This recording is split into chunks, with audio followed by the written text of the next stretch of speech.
अस्सलाम वालेकुम viewers, new global tyre में खुशामदीद। एक नई ब्लॉग के साथ हम आपकी खिदमत में हाजिर हैं और इस चैनल पे हम आपको टायर्स के बारे में इंफॉर्मेशन देते हैं, न्यू टायर्स के बारे में, कार्स के बारे में, और ये आपको बताते हैं कि टायर्स परचेज करने में किन बातों का ख्याल रखना चाहिए। तो हमेशा की तरह हम तमाम इंफॉर्मेशन हासिल करने के लिए चलेंगे आतिफ भाई के पास। अस्सलाम वालेकुम आतिफ भाई। वालेकुम सलाम तलाल, क्या हाल चाल है? खैरियत से हैं? जी आतिफ भाई, बिल्कुल ठीक ठाक। तो आज हम आपके पास एक स्पेशल रिक्वेस्ट लेके हाजिर हुए हैं, क्योंकि हमारे बहुत सारे जो व्यूअर्स हैं उनका एक रिक्वेस्ट बार बार आ रही थी कि हमें कोरोला के टायर्स के बारे में बताएं, हमें कोरोला के टायर्स की वैरायटी के बारे में बताएं और प्राइसेस और साइजेस के बारे में बताएं। तो आतिफ भाई, कोरोला के बारे में आप हमें बताइएगा। तलाल, करोला की वाकई पाकिस्तान में एक तो बहुत ज़्यादा कार्स हैं। मतलब GLI ले लें, XLI ले लें, उसके अलावा ग्रैंडी है।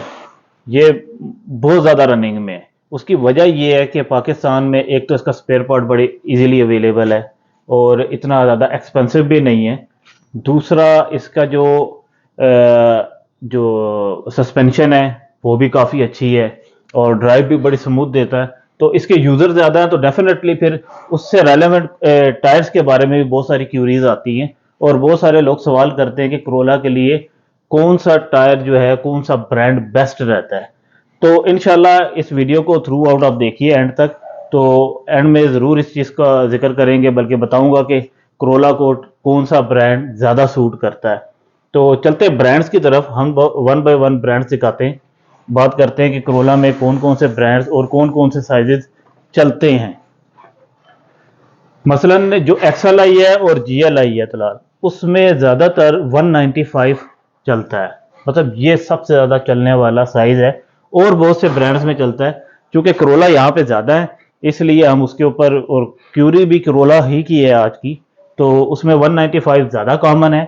इसके अलावा चले हम ब्रांड्स की तरफ आते हैं। मतलब इसमें ब्रांड्स कौन कौन से इस्तेमाल हो रहे हैं, तो बहुत सारी एक वसी रेंज है जिसमें हैनकुक है, गुडियर है, उसके अलावा GT इंडोनेशिया का है, डनलोप अवेलेबल है, नैनकैंग ताइवान है, और उसके अलावा इसमें योकोहामा जापान है, वी रबर थाईलैंड है, कूपर है अमेरिकन, BF गुडरिज है अमेरिकन।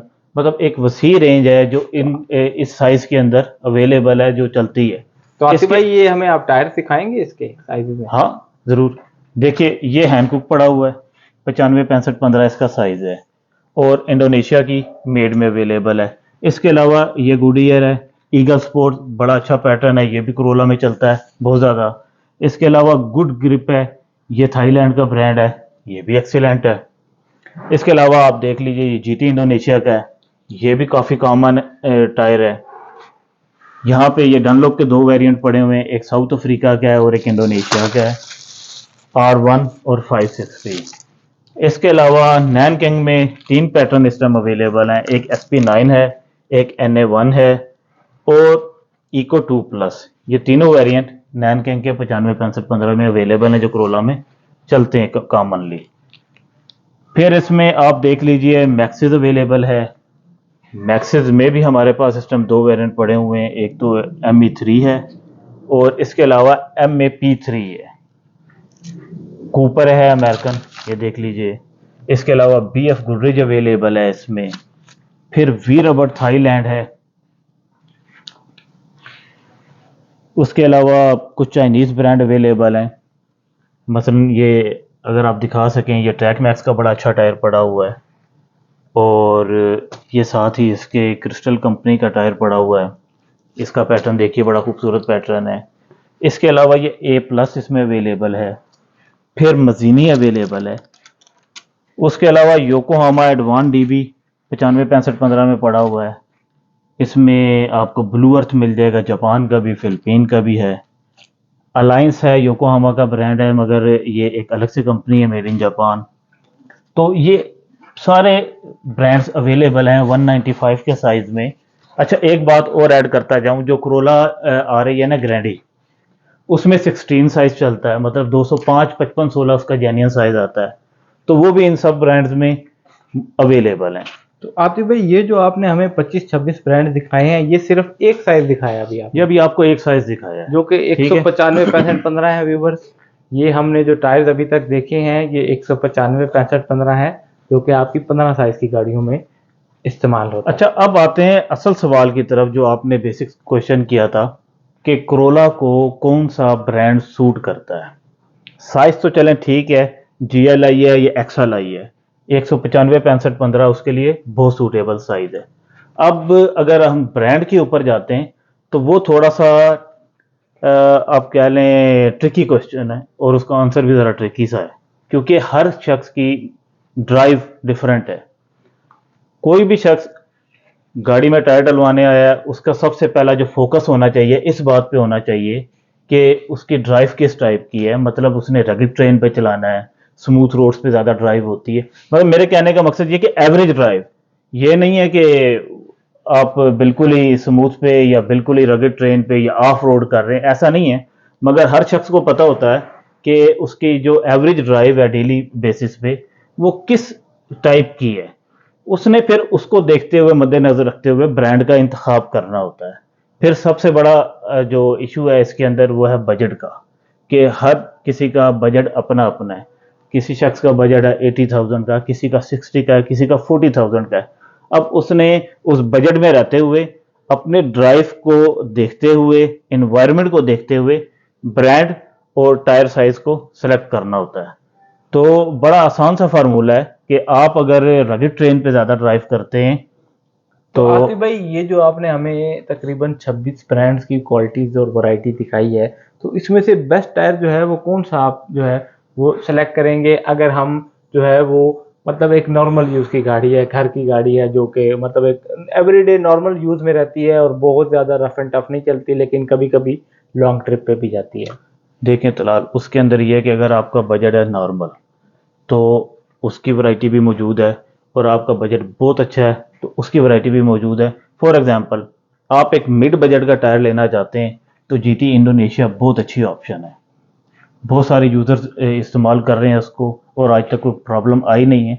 इसका सबसे बड़ा फ़ायदा ये है कि रफ़ एंड टफ सरफेस पे भी बहुत अच्छा चलता है, स्मूथ रोड्स के ऊपर भी ये साउंडलेस टायर है, सॉफ्ट टायर है, अच्छा परफॉर्म करता है, और काफ़ी पायदार टायर है। उस हिसाब से पैसे भी मुनासिब हैं। मसलन आपको ये 17,000 रुपये का इको के पैटर्न में अवेलेबल है इस टाइम, तो आतिफ भाई, इंडोनेशिया 17,000 की रुपये मेड का में। एक टायर, जी, और 68,000 के 4 टायर है। जी, और अगर आप इसके उलट चलें तो आपको बहुत अच्छी परफॉर्मेंस में, अगर बजट आपका बहुत अच्छा है तो फिर और टायर्स भी अवेलेबल हैं। फॉर एग्जांपल हम बात कर लेते हैं योकोहामा एडवान DB की, बहुत फेमस टायर है ये, मगर एक्सपेंसिव भी है। राइट नाउ 95 65 15 में इसका एक टायर की प्राइस है 23,000 रुपीज़, तो 23,000 रुपये का एक टायर है। इसकी भी परफॉर्मेंस दोनों सरफेसेस के ऊपर बहुत अच्छी है, साउंड प्रूफ है। अब मिड रेंज के अंदर अगर आप बात करते हैं तो मैक्सिस बहुत अच्छी क्वालिटी का टायर है, माइलेजेस बहुत अच्छे दे देता है, 1 लाख किलोमीटर कम से कम ये ड्राइव देता है। तो 1 लाख किलोमीटर मैक्सिस का टायर माइलेज देता है आपको? जी, और इसका भी यही फायदा है कि आप दोनों ट्रेन्स के ऊपर तो इसको आतिफ भाई, आपने बेफिक्र जो होकर चला सकते पहले हैं। टायर दिखाया था जो कि GT इंडोनेशिया है, इसकी कितनी माइलेज है एक जी, एस्टिमेट? कंपनी रिकमेंड करती है 60,000, मगर जो एस्टिमेटेड इसकी जो माइलेज जो एवरेज लोग चला कर लाते हैं कार, तकरीबन 70 to 80,000 तो चला ही लेते हैं आमतौर पे पाकिस्तान में। रिकमेंडेड माइलेज स्टैंडर्ड्स को पाकिस्तान में कोई भी फॉलो नहीं तकरीबन करता। 70,000 आप इसको रेकमेंड करते हैं, ऐसा ही है, इतना चल जाता है ये आराम से। और इसके मुकाबले में व्यूअर्स ये आप देख सकते हैं, ये मैक्सिस का टायर है, और ये आतिफ भाई हमें बता रहे हैं कि 1 लाख किलोमीटर भी चलता है। जी, तो फिर से मैं अगेन उसी बात पे वापस आऊँगा कि आप अगर प्लान कर रहे हैं टायर चेंज करने का तो इन दो चीज़ों का ज़रूर ख्याल रखें। पहली तो ये है कि आप अपना बजट पहले देख लीजिए कितने का है, और उसके बाद आप ये देखिए कि आपने कौन सी ट्रेन पे एवरेज ड्राइव करनी होती है। टायर फिर आपको उस तरह का मिलेगा। अब एक और अहम सवाल है, टायर हर हर जगह से जो है हर बंदे को उसका मतलब, बहुत सारे शॉपकीपर हैं जो टायर सेल कर रहे हैं मगर इतना वास्ट नॉलेज नहीं है उनके पास। तो हमेशा टायर आप किसी एक्सपर्ट से परचेज करें। तो अगर किसी को मतलब कभी कहीं से भी टायर ले रहे हैं, कोई भी टायर परचेज कर रहे हैं, मेरी कोई हेल्प की ज़रूरत हो आप मुझे कॉल कर सकते हैं किसी टाइम, मैं भी आपकी रहनुमाई कर सकता हूँ। आतिफ भाई, ये तो आपने अभी कुछ टायर्स दिखाए हैं और हम इनके बाकी टायरों के बारे में भी व्यूवर्स एक एक टायर के बारे में आतिफ भाई से डिटेल लेके ज़रूर एक अलग ब्लॉग बनाएंगे, लेकिन क्योंकि टाइम की कमी है तो हम आज इसको यहीं पे कंक्लूड करते हैं। और आतिफ भाई, जाने से पहले आप हमें ये बताइएगा कि जब भी हम जो भी टायर परचेज करते हैं उसमें सबसे इम्पोर्टेंट बात आपके ख्याल में कौन सी है जिसका हमें ध्यान रखना चाहिए? सबसे इम्पोर्टेंट बात तो ये है कि टायर आप देखें, उसको चेक करें अच्छे तरीके से कि डेट टेम्पर्ड तो नहीं है। बाकी सारी चीज़ें जो हैं सेकेंडरी हैं। सबसे अहम मसला जो इस टाइम मार्केट में है वो डेट टेम्परिंग का है, क्योंकि ये इतना ख़तरनाक प्रॉब्लम है।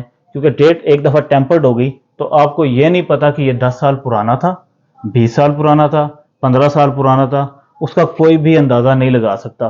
तो ये ज़रूर चेक करना है आपने कि डेट किसी सूरत भी टेम्पर्ड नहीं होनी चाहिए। बाकी चीज़ें सेकेंडरी हैं, वो टाइम टू टाइम आपको हम ज़रूर गाइड करेंगे उनके बारे में। बहुत शुक्रिया आतिफ भाई, बल्कि इस पॉइंट पे आपने मेरा ख्याल है एक डिफरेंट ब्लॉग भी किया हुआ है डेट टेम्परिंग के हवाले से, तो यूजर व्यूवर्स वो भी आप जरूर देखिए। वो आतिफ भाई की जो टायर टेक चैनल है उसके अंदर वो ब्लॉग मौजूद है। इंशाल्लाह इसके ऊपर डिटेल में भी एक जो है ना, बिल्कुल ठीक हो गया आतिफ भाई, करेंगे कि डेट टेम्परिंग को कैसे जांचा जाता है। बहुत शुक्रिया व्यूवर्स, आपको इंशाल्लाह हाजिर होंगे नेक्स्ट ब्लॉग के साथ आतिफ भाई की और इन्फॉर्मेशन के साथ। अल्लाह हाफिज। अल्लाह।